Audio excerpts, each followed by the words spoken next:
What's up? I'm the Nature Hacker, and this is your world.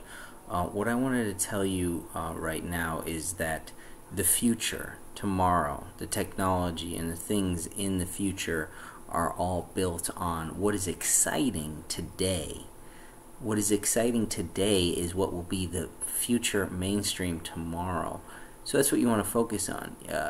If you want to find an industry that you want to found or that you want to go into, you want to look for what's exciting today. And as far as aspects of your idea, you want to be using as many exciting aspects as possible. For example, whenever I design something, it's open source. Okay, I refuse to design anything that is not open source.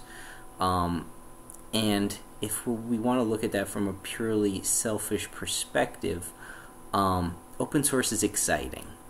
Something that's not open source is not exciting. It doesn't get people excited. And this should be apparent in the time of crowdfunding that we're in right now. If you don't get the people excited about your product, it's not even going to get off the ground. So it's basically a requirement at this point to do open source. The future is open source. Things that are not open source are not exciting. They're not going to get anyone behind them when they're competing with open source. Open source, what open source is it is allowing people to grow.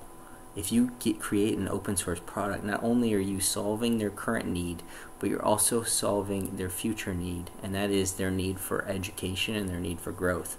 When you give someone an open source product, you're not just giving them a product, you're giving them knowledge, you're giving them a path for the future, and that's just what it is. If let's say I want to make a battery, and someone sells me an open source battery, I can understand that battery, I can disassemble that battery, I can learn from that battery and apply those principles into making my own battery.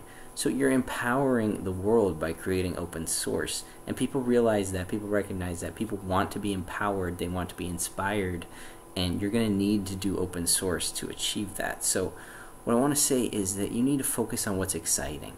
If you want to create something that that will be pertinent in the future, you have to use what's exciting in the present. For example, if I want to start an energy company, periodicenergy.com, which you should definitely check out if you haven't yet, periodicenergy.com, that's my new energy company. If I want to create a company, I want to look at what is exciting out there, what is exciting people, not just what's exciting people, what's exciting me, what is out there that's exciting me. And you know what excites me? Energy production, the raw materials for energy production. What is the future of the energy economy? I want to open source energy. I want to grassroots energy. I want it so everybody can create their own energy. Everybody can be on their own power plant, creating their own energy. Because look, humans, like I've said before, we're probably a hybrid of bonobos and angels. And you know what?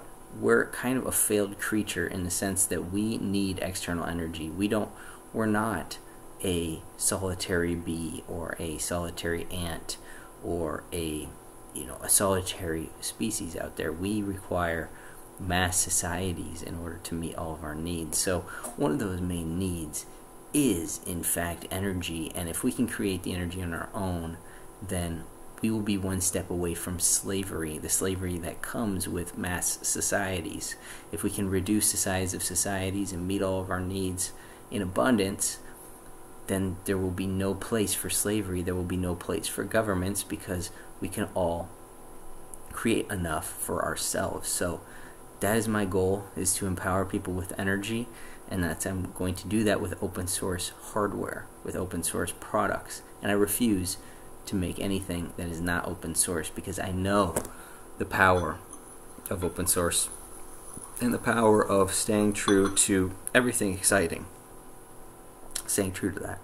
So that's my advice to you. Always go with the excitement. Steve Jobs went into the computer industry when home-built computers were exciting. Okay, Genentech started genetic engineering when it was brand new and exciting. You know, the big companies, you know, Cisco started routers when the internet was super small and exciting.